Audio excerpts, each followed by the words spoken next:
Hi, I'm Michelle Walker, one of AOPA's video producers. To close out the year, we took a look back at all the aircraft reports we produced this year, and based on the videos that you watched the most, let's take a look back at the coolest aircraft of 2024. AOPA keeps flying safe, accessible, and fun by protecting your freedom to fly. We are the most trusted one-stop resource for all things related to general aviation. Become an AOPA pilot today. Our aircraft reports give you an up-close look at all the newest aircraft coming onto the general aviation market. The ones on the list this year range from backcountry airplanes to mosaic-ready to high-performance turboprops. All the ones on the list this year were flown by AOPA Editor-at-Large Dave Hirschman. Starting with number 5, the new Cub UL. This airplane is extremely lightweight. It weighs just over 900 pounds. It's a shift in strategy. Typically as designs evolve, they get heavier and more powerful. And what this one has done is it gets its performance by going in the opposite direction through lightweight. And it's often said that there is no replacement for displacement when you talk about powerful engines. It gets its performance enhancements through being light and a minimalist approach. So Brad, this airplane was designed with the international market in mind. What's different about it from the domestic airplanes? So we started out, we were looking at the certification categories overseas where other companies were having success. Cub Crafters was underperforming in our opinion in overseas markets. Only about 10% of our sales were going over there.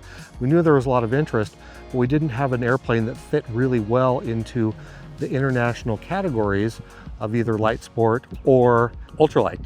So that ultralight category is where we really wanted to be in and where we really thought we'd have a lot of success in overseas markets. To be in that category, our goal was to have an airplane that at a gross weight of 600 kilograms or below could have a full-size pilot, a full-size passenger, full fuel, and carry some baggage. And that meant we had to go back and take some weight out of the Carbon Cub. So the airplane has a lot more pre-preg composites in it instead of wet layup composites. Those composites are about 30% lighter. There's a lot of stuff that was built out of steel that's been built out of titanium on this airplane. There's some parts that were built out of aluminum that are now magnesium. So those are the kind of things we're doing to go back through the airplane and take some more weight out of the airplane. At the same time, Rotax came out with this fabulous 916 IS power plant that perfectly fit our needs for this airplane. It's smooth, it's light, it's powerful. It works really well for this airplane. So this particular airplane has a maximum gross weight of 1,865 pounds and a basic empty weight of 930 pounds, and that includes unusable fuel. The dry weight's actually 906, but with unusable fuel, it's 930. And so that gives it a useful load of 935. So it actually has a useful load that exceeds the basic empty weight of the airplane. So bringing all of those new technologies together is what gave us this new airplane, the Cub UL, and it's exceeding our expectations in every way.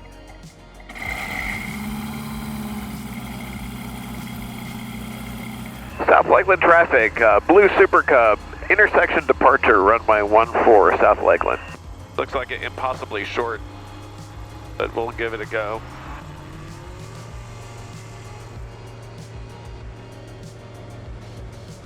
And just not even an issue. Unbelievable acceleration. Pitched up 15 degrees and accelerating in the climb out. Gotta slow down to half power just to avoid overspeeding the flaps.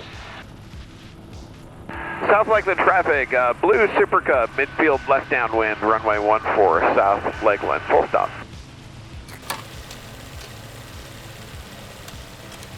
South Lakeland traffic, Blue Super Cub, final 14, South Lakeland.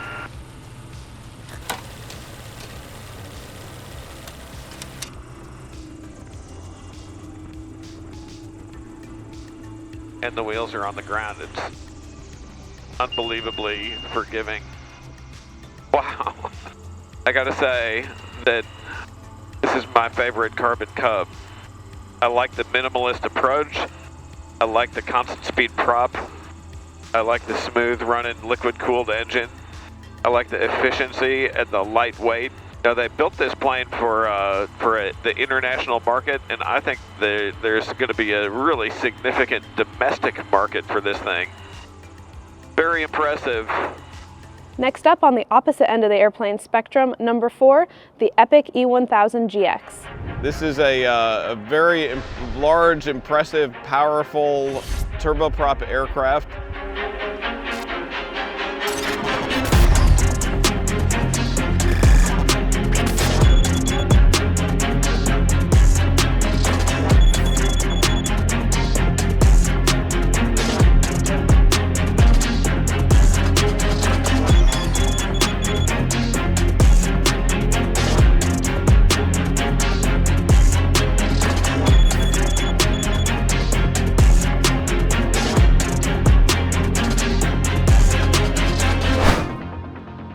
This aircraft was designed as a turboprop from day one.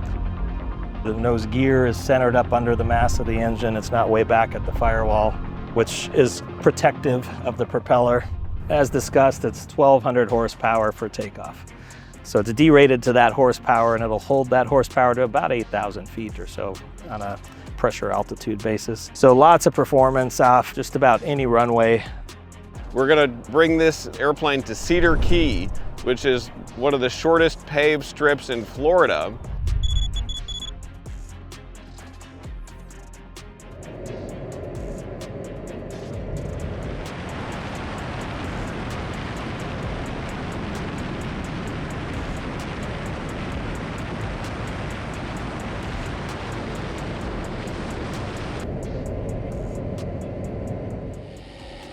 Of all the aircraft demonstrations I've seen, this is probably the most impressive. Not just from a raw power and performance standpoint, although it certainly has that, but the aircraft came and went from a 2,200 foot strip, moderately loaded, and had no problem getting in or out of what most of us would consider quite a short runway. And the combination of the short runway, the rapid acceleration, the fast climb, super high cruise speed, and then roomy interior, really remarkable.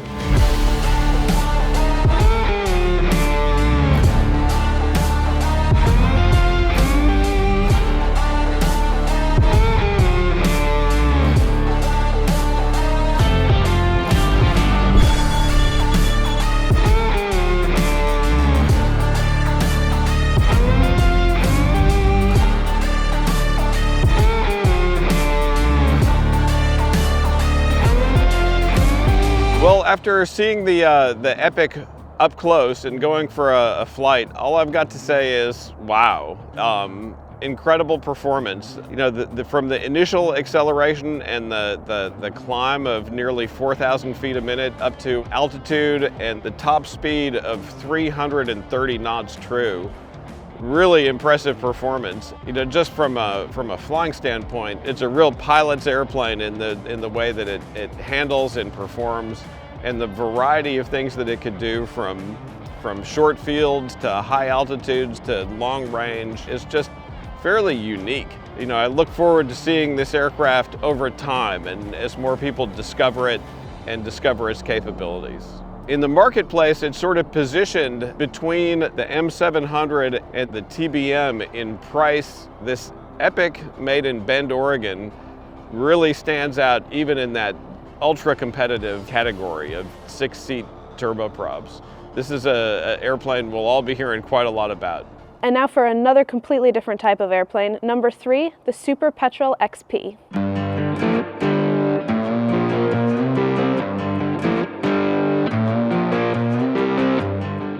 How many of these airplanes have been built and how many are in the US? So a little over 400 have been built. There's about 52 in the United States. And now we're transitioning from the LS model to the XP model. And these two are the first two that we have in the United States.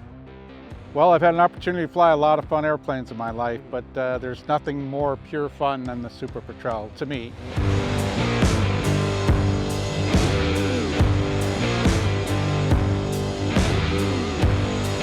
This one's got a big engine in it compared to its predecessors. What sort of differences does that make in the airplane's performance? So the performance that the 915 has over the 912 is on the water, basically. On the field, We're 1430, which is the max for an amphibian for takeoff on the field. But on the water, the 912 is 1320, and it's just a matter of horsepower. Now with the new 915, we're up to 1430 on the water and on the land. And so it just gets up on the step and has a lot more performance on the water.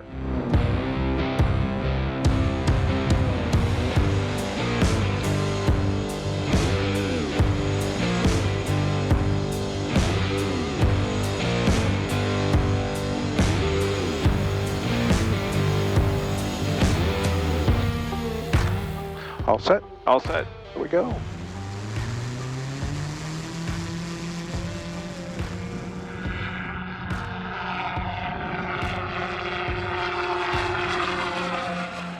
So we're setting up for a water landing. So the gear is up. It indicates up. The bilge pump is coming on. The landing light, I bring it on anyway. So I'll do this. Once I touch down, I'm going to stabilize. So unlike a float plane, this airplane, when it touches down, you want to release the stick. So you want the airplane to go onto the step and not hold it off. If you hold it off, you've got all this wing. Thank you, Betty. And it'll have a tendency to skip. So 30, 20, 10, 5, 3, 2, 1.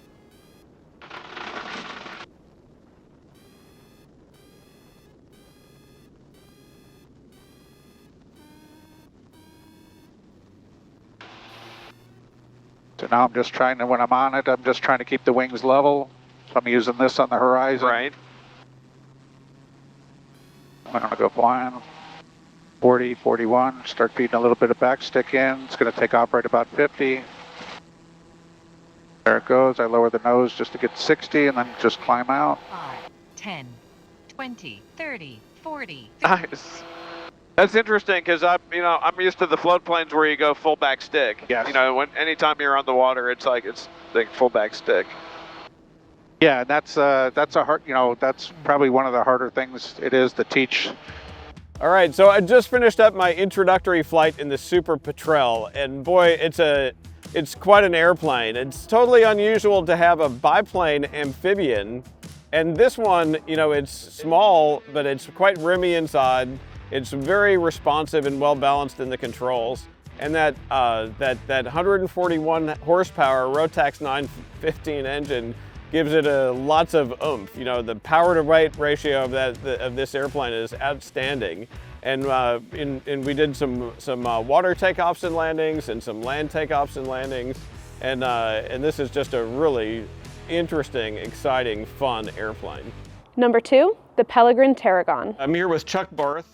Chuck is a pilot, and he's the North American dealer for Teragon.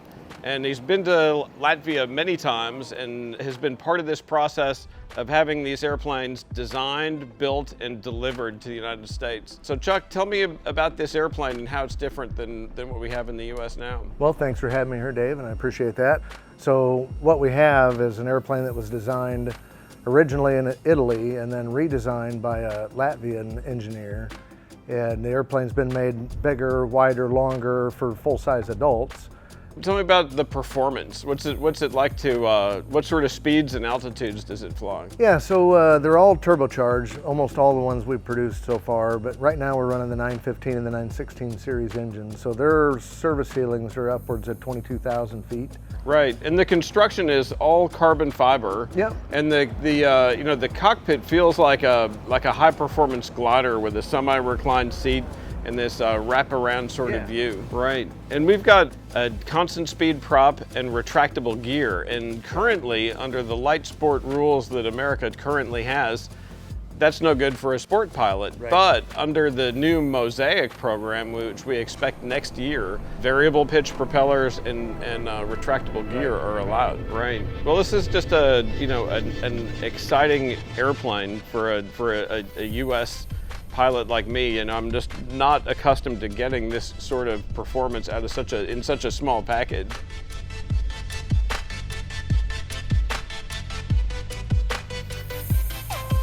All right, let's see how we do on the runway distance. We're about 100 feet down to start with. Here comes the power. Yep. Oh, lots of torque's going to come on. Yeah, it's You got 50 knots or 40 knots. Go ahead and rotate the nose and just hold it off. Hold it, hold it, hold it. Let it rotate off. Get back on the power. Back to about 34. Roger. I'm just thinking there's about a 900-foot takeoff roll. Yeah. And we got about a 4,000-foot density altitude today because of the heat.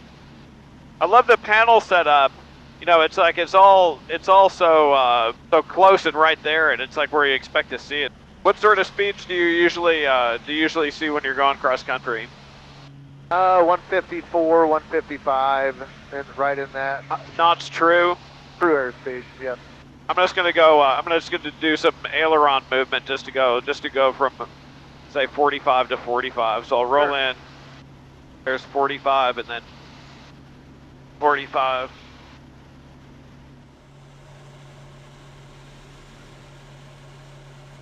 Yeah, very little adverse yaw. Yeah, it doesn't take a lot of rudder. And so 85 is your target for lowering the gear. 85 is target for the gear, yep. Roger. 90's max for the gear. Okay, we'll give it some margin. Once you know you got that airfield made, just keep the nose pointed down. Roger. Get rid of the power. Okay, power's coming all the way back to idle. There's that ground effect, just nose up. Yeah. And then just hold. Well, let's work that. Stationary 7 Romeo Juliet, 5 miles southwest. Well, let's hold that nose off. 7 Romeo Juliet, report right midfield downwind. Report right midfield downwind, 7 Romeo Juliet. Cherokee 75382, 5 miles to the northeast. 382, reported 2 miles straight in. Report 2 miles, 382. Thanks for the opportunity, and we really wish you the best of luck in the future, because I appreciate it'd be so much fun to see so many more of these types of airplanes. Yep. You know, in the hands of U.S. general aviation pilots. Absolutely, because they're flying all around Europe. There's no reason we can't fly them around the U.S. For sure.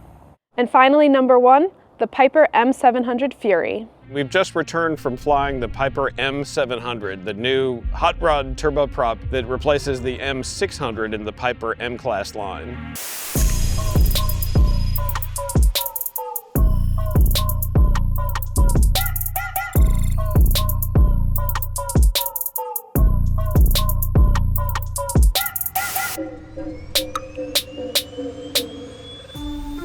This thing's got lots of horsepower. It really accelerates and climbs. You know, it's got a 5-blade Hartzell constant speed prop, and that really digs in. You know, the initial acceleration is quite impressive. It really sort of tosses you back in the seat.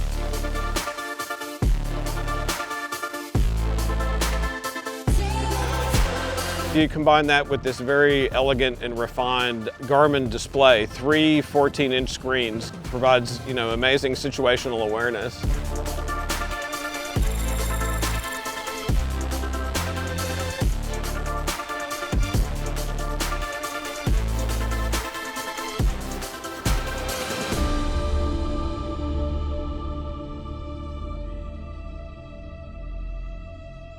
We've been inside the Piper factory. They are producing these airplanes as their central focus.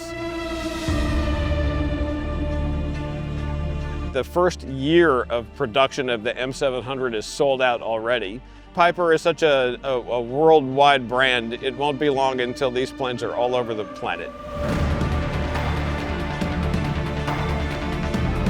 The M700 is the ultimate evolution of the Malibu line, the PA-46. The airframe, you know, will look quite similar. The PA-46 that was introduced in the 1980s, those big, long, high aspect ratio wings, turbocharged, made to fly at altitude, exceptionally long range. This is the latest iteration of that original design. It feels like a very big and substantial airplane when you're flying it. Little heavier in roll than it is in the pitch, but nice and responsive throughout the range.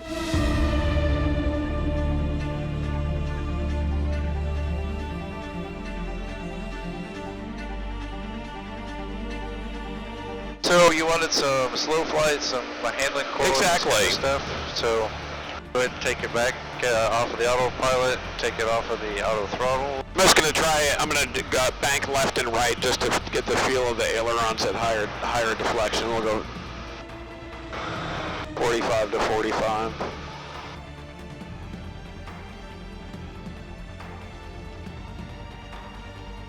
I mean, it's nice and crisp. It's a little heavy, but it's like, but it does respond well. I think people are really going to be impressed with this airplane. You know, they claim that it's going to be $1 million less than the competition and still about 300 knots. And when they say the competition, they're talking about TBM. You know, the TBM has been the dominant player in the single engine turboprops, and they've been pushing the bounds on speed, range, altitude, technology. The M700 isn't quite as fast as the TBM. The TBM will do 320. This will do about 300, but it's a value proposition, and you know, Piper is betting that there are quite a few value buyers in this market. This is an airplane that should really appeal to them. Comment below which of these airplanes were your favorite and which ones we missed.